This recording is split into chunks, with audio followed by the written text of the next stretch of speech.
बिस्मिल्लाहिर्रहमानिर्रहीम।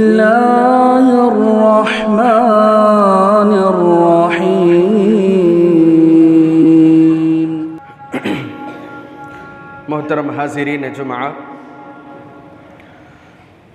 पस पर्दा मुअज़्ज़ज़ ख़वातीन इस्लाम, सबसे पहले मैं अल्लाह वहदहु ला शरीक की हम्दो सना बयान करता हूँ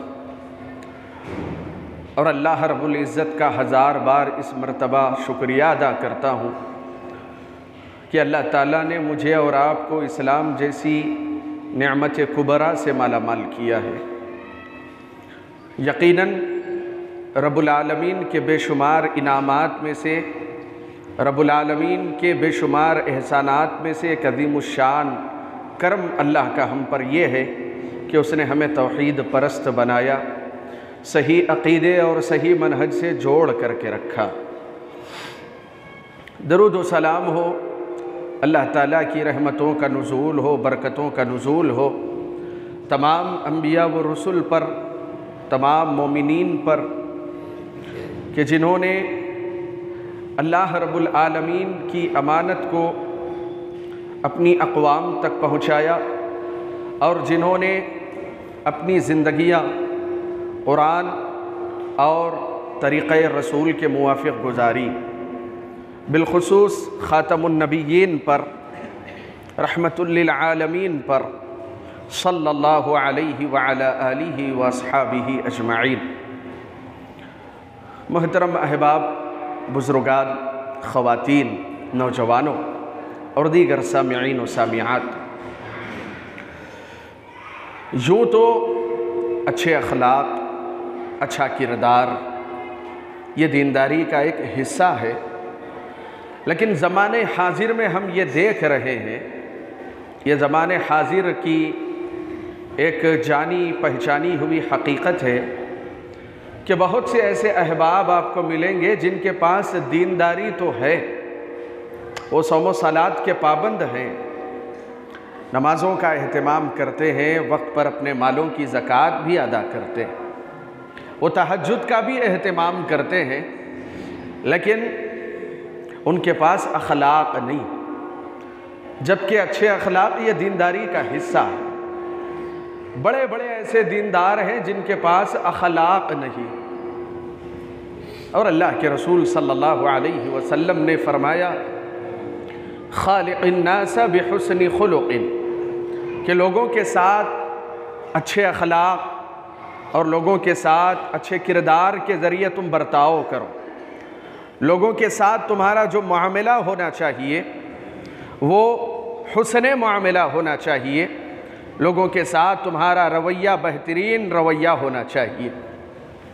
जबकि एक दूसरा तबका वो है कि जिनके पास अच्छे अखलाक हैं, वो किरदार के गाजी हैं, लेकिन उनके पास दीनदारी नहीं।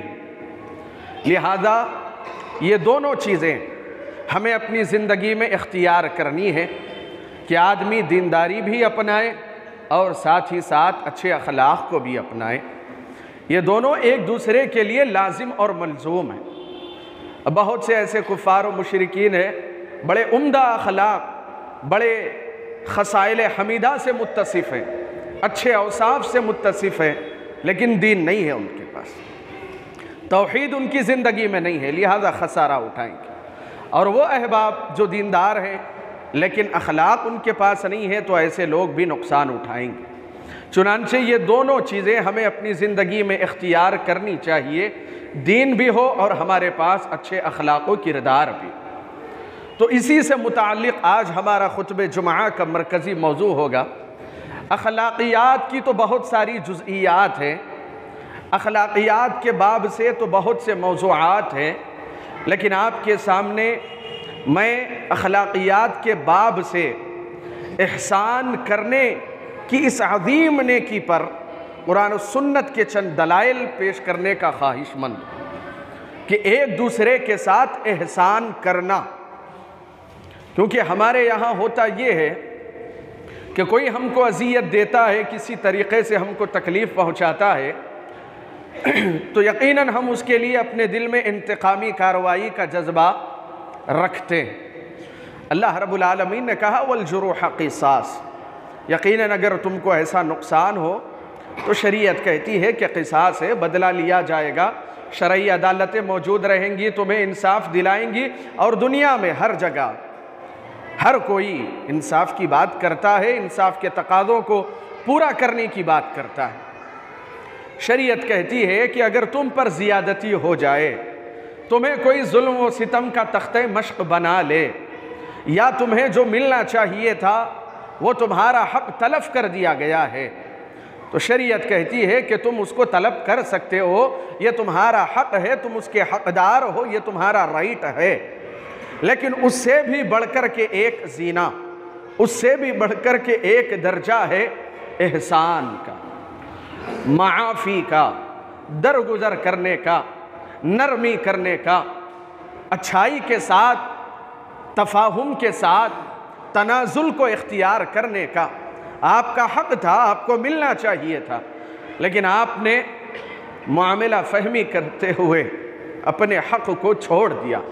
यकीनन ये एहसान किया है आपने आगे वाले के ऊपर। तो शरीयत इस जानिब बड़ी तवज्जो और हमारी तरगीब करवाती है कि एहसान का मामला करो, आपस में एक दूसरे के साथ एहसान किया करो। जैसा कि अल्लाह के रसूल सल्लल्लाहु अलैहि वसल्लम ने बयान फरमाया, इन्नल्लाह कतबल इहसान अला कुल्ली शै, कि अल्लाह रब्बुल आलमीन ने हर शय पर एहसान को लिख दिया है। तुम्हें कोई भी मामला करना है एहसान के साथ करना है, कोई भी मामला करना है तुमको अच्छाई के साथ, उम्दगी के साथ करना है। यहाँ तक कि अल्लाह के रसूल सल्लल्लाहु अलैहि वसल्लम ने कहा कि क़ुरबानी के आइन मौके पर जब तुम जानवर को ज़बह करते हो ईद उल अज़हा की मुनासिबत से, तो जब अल्लाह के लिए तुम जानवर ज़बह कर रहे हो तो जो तुम्हारा औज़ार है, जो दो-धारी चाकू तलवार है तुम्हारे पास, उसको तुम तेज़ कर लो, क्योंकि तुम्हारा औज़ार अगर कुंद रहेगा और जानवर को उसी कुंद औज़ार से ज़बह किया जाए तो जानवर को तकलीफ़ पहुँचेगी। लिहाजा अल्लाह के रसूल सल्लल्लाहु अलैहि वसल्लम हमें इस बात का हुक्म दे रहे हैं कि ज़बह करते वक्त भी तुम एहसान के साथ मामला करो कि जानवर को तकलीफ़ ना होने पाए।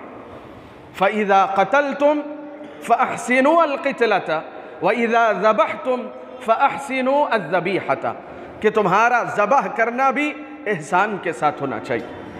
यहाँ तक कि अगर आप देखें अज़ इब्तिदा ता इंतहा, अल्लाह रब्बुल आलमीन ने कहा कि मेरे बंदे मेरे साथ भी एहसान करें।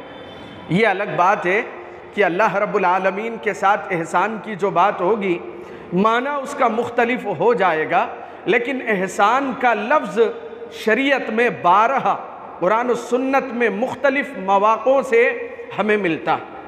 जैसा कि हदीस जिब्राइल आप जानते होंगे, बड़ी मशहूर हदीस है जिसमें इस्लामियात का दर्स दिया गया, ईमानियात की तालीम दी गई कि जिब्राइल अलैहिस्सलाम आते हैं। बड़ी तवील हदीस है, अल्लाह के रसूल अपने सहाबा के साथ मजलिस में बैठे हुए इस्लाम के बारे में पूछा तो अल्लाह के रसूल ने कहा कि कलीमा है, नमाज है, ज़कात है, रोज़ा है और इसी तरीक़े से बैतुल्लाह का हज है। फिर जब ईमानियात के बारे में पूछा कि ईमान क्या है तो अल्लाह के रसूल ने कहा अल्लाह पर ईमान लाना, अल्लाह की किताबों पर ईमान लाना, उसके रसूलों पर ईमान लाना, मलाइका फ़रिश्तों पर ईमान लाना, आखिरत पर ईमान लाना, तकदीर के भले बुरे होने पर ईमान लाना। फिर उसके बाद जो तीसरा सवाल किया वहाँ पर यही लफ्ज़ इस्तेमाल हुआ, इस्लाम, ईमान। उसके बाद कहा कि ये एहसान क्या है।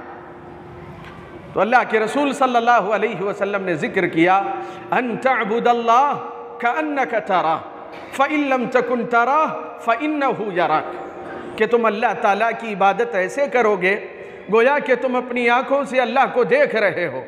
और ये हकीकत है, दुनिया की कोई आँख अल्लाह को देख नहीं सकती।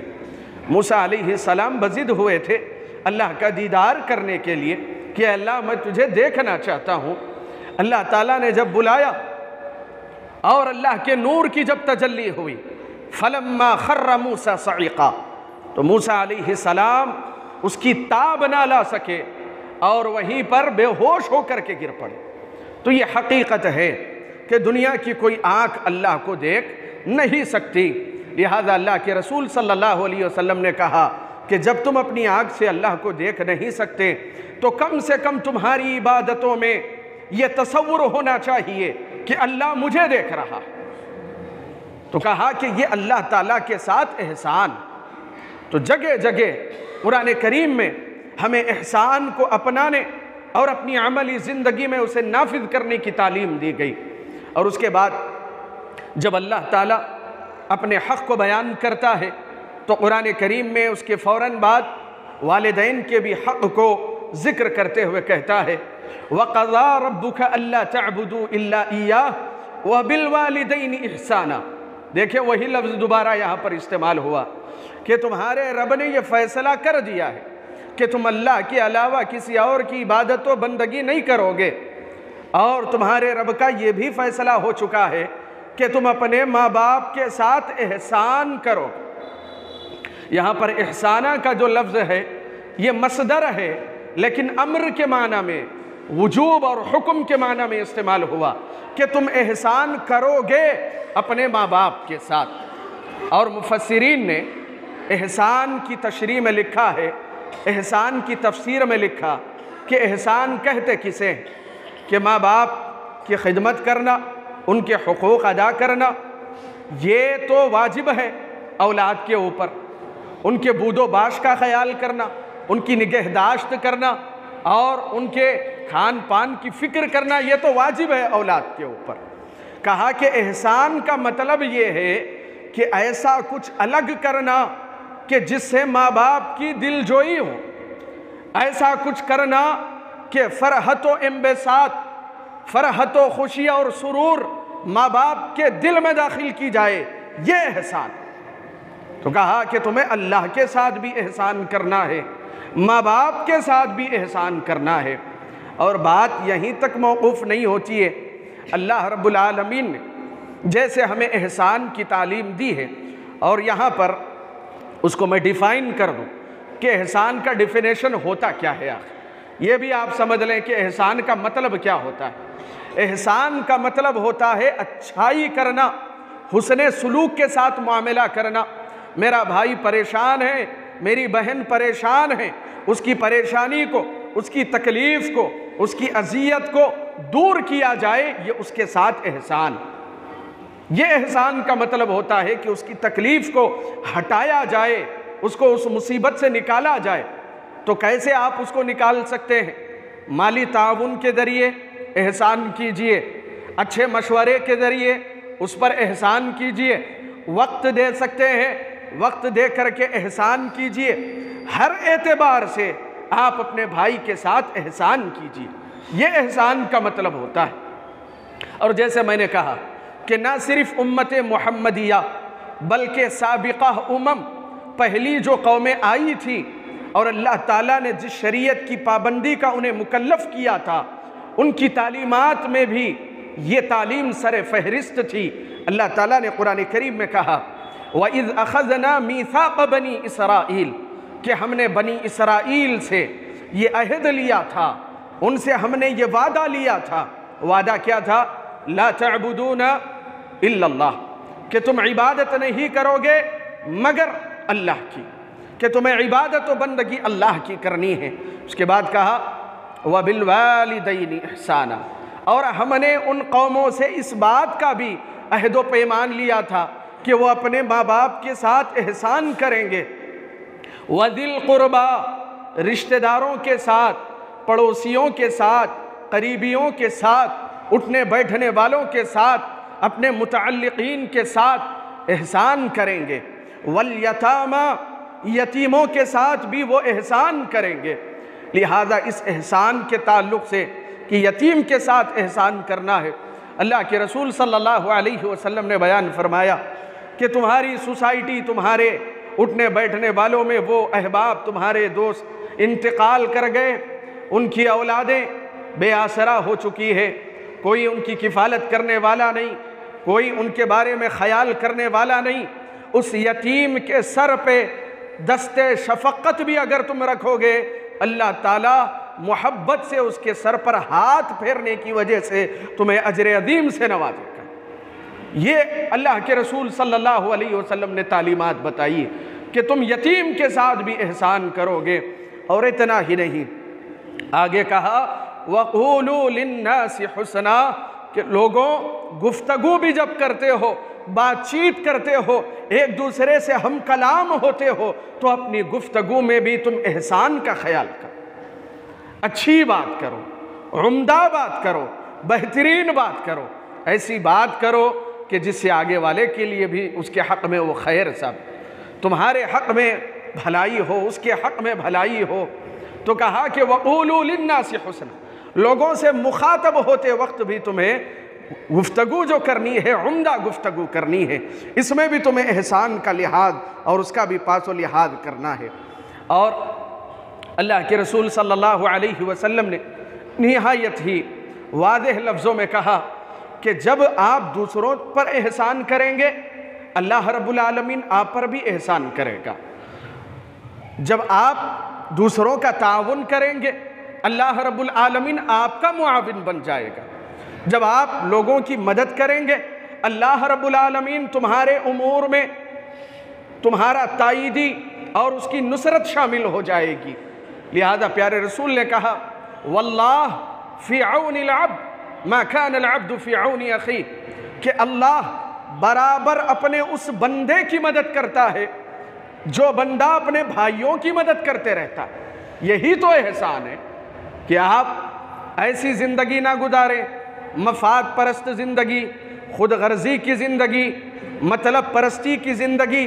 और ये हमारे मुआशरे का एक बहुत बड़ा मर्ज़ है कि मुआशरे के मुअज़्ज़ज़ वही अफराद समझे जाते हैं जो किसी के दुख दर्द में आते नहीं। लोग भी कहते हैं कि बड़े शरीफ हैं जनाब, किसी के मसले में आते ही नहीं, किसी को पूछते ही नहीं। लिहाजा हमारा सलाम फ़ायदे की खातिर, हमारा कलाम फ़ायदे की खातिर। हद तो ये है, हमारा अगर भाई कोई बीमार हो जाए और उससे हमको कोई फ़ायदा ना हो तो हम उसकी आदत भी ना करें। तो कहा कि हर मामले में तुम्हें एहसान करना है, अपने भाइयों का ख्याल करना है, इस तरीक़े से तुम्हें आपस में भाईचारा बनाए रखना है। और जब तुम आपस में एक दूसरे के साथ हुस्ने सलूक करोगे, अल्लाह की मोहब्बत तुम्हें हासिल होगी। क्योंकि अल्लाह रब्बुल आलमीन ने कहा इन्नल्लाह युहिब्बुल मुहसिनीन, कि यकीनन अल्लाह ताला एहसान करने वालों से मोहब्बत करता है। अल्लाह अपने ऐसे बंदों को पसंद करता है जो दूसरों के साथ एहसान का मामला करते हैं। और आपको बताऊं कि अल्लाह के रसूल सल्लल्लाहु अलैहि वसल्लम अपने सहाबा के साथ, अपने साथियों के साथ एहसान करने की तरकीबें तलाश किया करते थे। एक वाक़या आपको बताता हूँ, सही बुखारी और सही मुस्लिम में यह हदीस वारिद है। जाबिर बिन अब्दुल्लाह रज़ी अल्लाहु अन्हु, ये ख़ुद साहिब वाक़या है और ये ख़ुद हदीस के रावी हैं।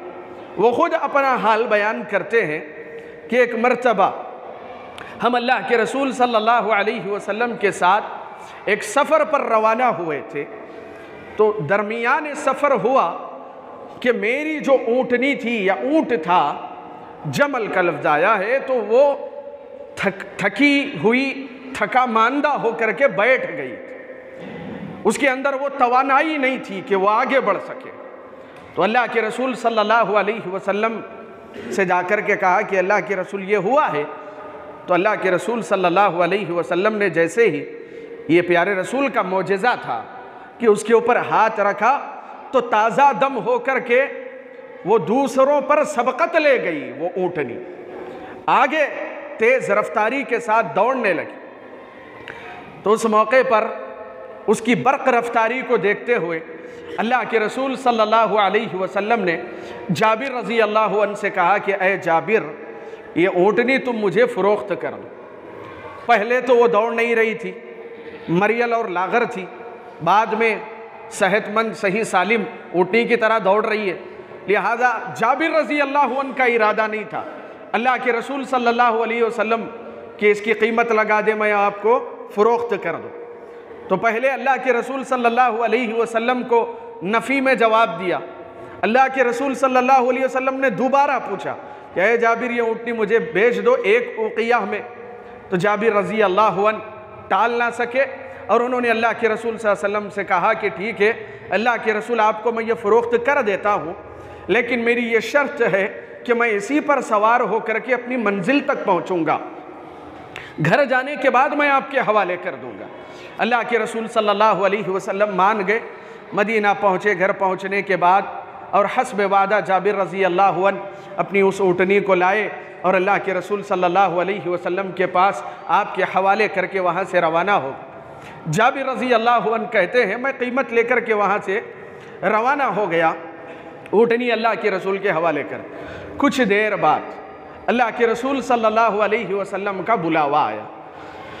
मैं खिदमत में हाजिर हुआ तो अल्लाह के रसूल सल्लल्लाहु अलैहि वसल्लम ने कहा कि जो कीमत ऊँट की मैंने तुम्हें दी है वो तुम्हारी कीमत है और ये ऊँटनी भी तुम्हारी है।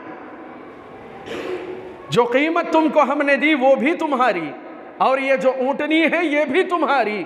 जाबिर रज़ी अल्लाहु अन्हु कहते हैं प्यारे रसूल का मुनफरिद अंदाज था अपने मुस्तहिक सहाबा की मदद करने का। सुबहान अल्लाह, कि उन्हें एहसास भी ना हो अल्लाह के रसूल सल्लल्लाहु अलैहि वसल्लम।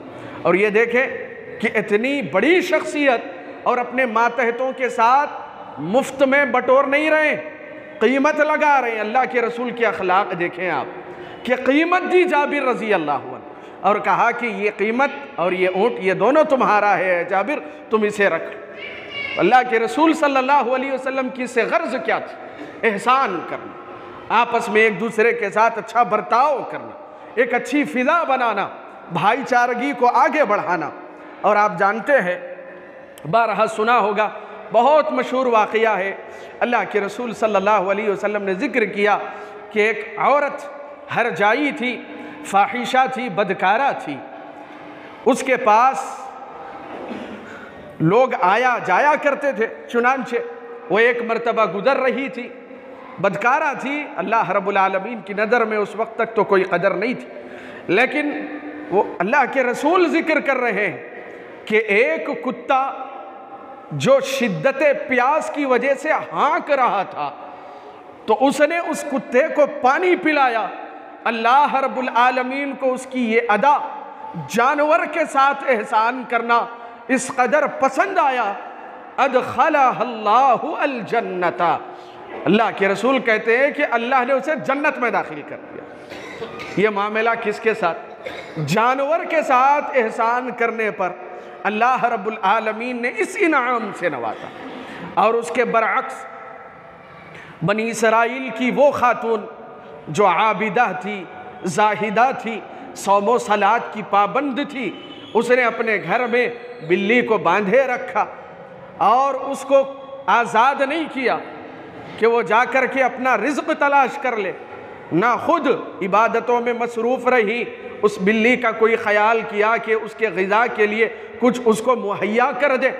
अल्लाह रब्बुल आलमीन को उसकी ये हरकत सख्त नापसंद आई, क्योंकि वो बिल्ली भूख से अपना दम छोड़ चुकी थी। लिहाजा अल्लाह के रसूल सल्लल्लाहु अलैहि वसल्लम कहते हैं अदखलहल्लाहु अन्नार, कि ये आबिदा औरत को अल्लाह ताला ने जहन्नम में दाखिल कर दिया, क्योंकि उसने एक जानवर के साथ बुरा बर्ताव किया। मेरे भाइयों, ये मिसालें, ये तमसीलात अल्लाह के रसूल सल्लल्लाहु अलैहि वसल्लम ने, ये वाक़यात, ये क़िस्से जो हमारे सामने अहादीस की शक्ल में आते हैं, इससे हम दर्स लें, इससे हम इबरत लें, इससे हम सीखें कि अगर हम अपने ही जैसे किसी मुअज़्ज़ज़ भाई के साथ, इंसानों के साथ हमदर्दी का मामला करते हैं तो अल्लाह रब्बुल आलमीन ऐसे बंदों से किस कदर खुश होता होगा, आप इन अहादीस से अंदाज़ा लगा सकते हैं। और इतना ही नहीं, इमाम इब्न कसीर रहिमहुल्लाह ने एहसान की बड़ी उम्दा तारीफ़ करते हुए कहा कि सरीरतुहु अहसन मिन अलानियतिही, कि मेरा कोई भाई है और मैं उसकी मदद कर रहा हूँ, तो मदद करते वक्त इमाम इब्न कसीर कहते हैं एहसान क्या है कि मदद करते वक्त मेरे दिल में ये जज्बा हो कि मैं इसकी मदद कर रहा हूँ, अब जो मेरा मेयार है इस एतबार से मैं मदद कर रहा हूँ, अल्लाह ने अगर मुझे और नवाजा तो मैं इसकी मज़ीद मदद करूँगा। सुबहान अल्लाह।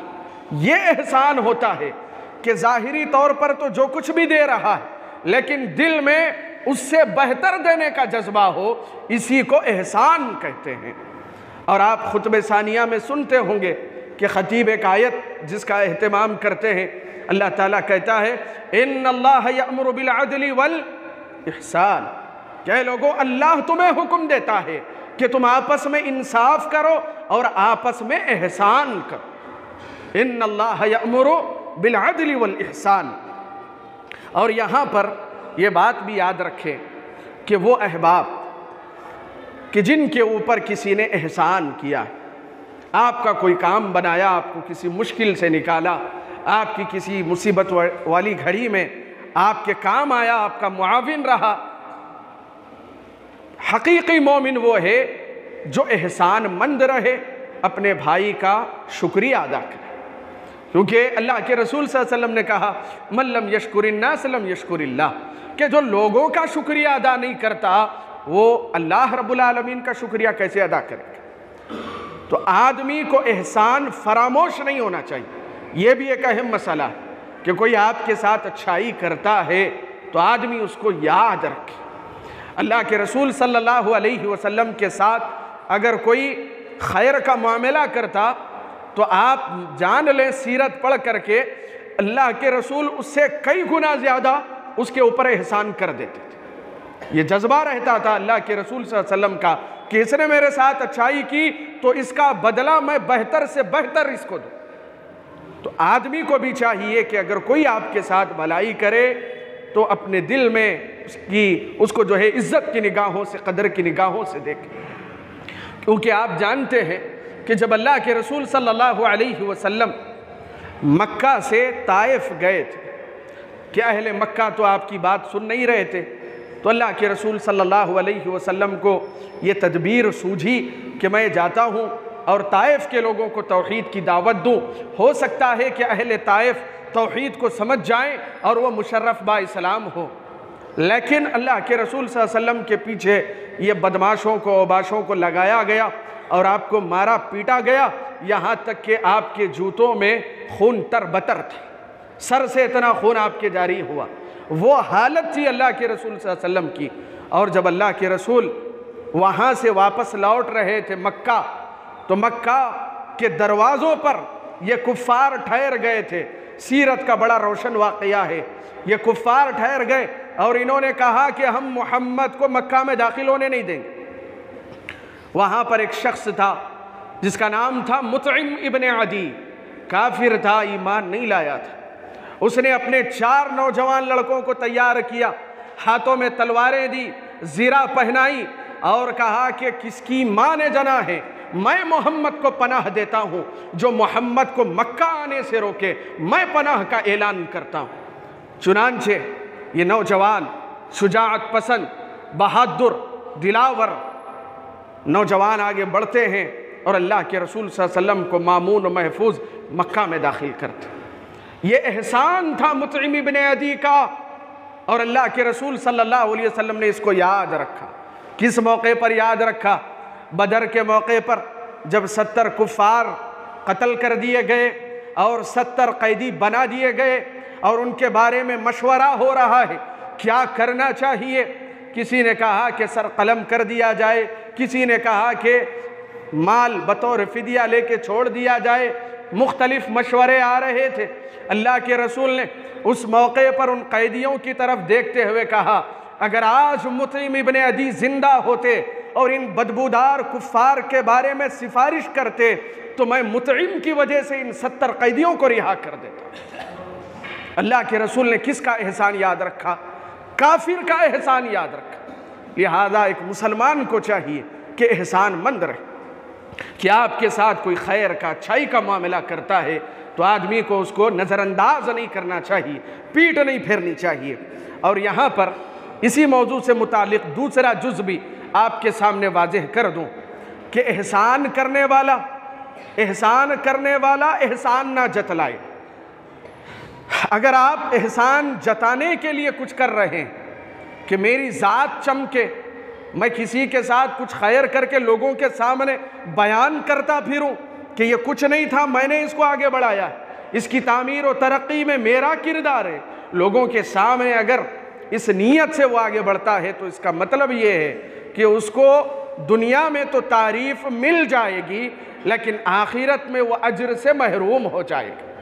लिहाजा आपको भी चाहिए कि आपका मुकाबिल एहसानमंद रहे या ना रहे, वो उसका मामला है, लेकिन आपको लोगों के सामने एहसान जाहिर नहीं करना चाहिए। कुरान करीम की आयत, अल्लाह ताला ने कहा, इन्नमा नुतइमुकुम लिवजहिल्लाह ला नुरीदु मिनकुम जज़ाअन वला शुकुरा, कि हम तुम्हें खिलाते हैं, अल्लाह के लिए खिलाते हैं, बदले में ना तुम हमारा शुक्रिया अदा करो, ना हम तुमसे किसी तरह का बदला चाहते, हम अल्लाह की रिदा और खुशनुदी के लिए तुम्हें खिला रहे। इस आयत करीमा की तफसीर में इमाम इब्न तैमिया रहिमहुल्लाह ने बड़ी उम्दा बात कही। आम तौर से होता यह है कि मेज़बान जब ज़ियाफ़त करता है अपने मेहमान की, तो मेहमान ज़ियाफ़त के मुकम्मल होने के बाद पूछता है कि भाई हम आपके लिए क्या कर सकते हैं। तो मेज़बान कहता है कि आप हमारे लिए दुआ करें। तो इमाम इब्न तैमिया रहिमहुल्लाह कहते हैं, अहमक, दुआ की अपील करके दुनिया में तूने दुआ तलब कर ली, दुनिया में बदला ले लिया। दुआ की अपील भी ना कर, तूने अल्लाह के लिए उसको खिला दिया है। अगर वो दुआ देगा तो तुझे बदला मिल गया ना दुनिया में, लिहाजा उससे दुनियावी बदला ना ले। किसी के साथ एहसान करना है अल्लाह की रिजा के लिए, अल्लाह को राज़ी करने के लिए, बंदे के साथ कोई मफाद जुड़ा हुआ ना हो कि मैंने इसका आज ये काम बनाया तो कल ये भी बनाए मेरा काम, ये लोगों के सामने जाके जिक्र करे कि फलां साहब ने मेरे साथ अच्छा किया। अगर ये मकासिद है तो बंदा ये नेकी नहीं रहेगी, अज्र से महरूम हो जाएगा। और वो वईद भी आप सुन लें, अल्लाह के रसूल सल्लल्लाहु अलैहि वसल्लम ने बयान फरमाया कि 3 लोग ऐसे होंगे जिनको अल्लाह ताला क़यामत के दिन नज़रे रहमत से देखेगा ही नहीं। उसमें अल्लाह के रसूल ने कहा, अल मन्नान फ़ीमा आता, लोगों के साथ एहसान करता है और एहसान जताता है, अल्लाह क़यामत के दिन नज़र रहमत से नहीं देखेगा। ये चंद मसाइल थे जो मैंने आपके सामने रखे। अल्लाह ताला से दुआ करता हूँ कि अल्लाह रब्बुल आलमीन हम तमाम को, मर्द व ख़वातीन को, आपस में एक दूसरे के साथ एहसान करने की तौफ़ीक़ नसीब फ़रमाए। आमीन। अस्सलामु अलैकुम व रहमतुल्लाह।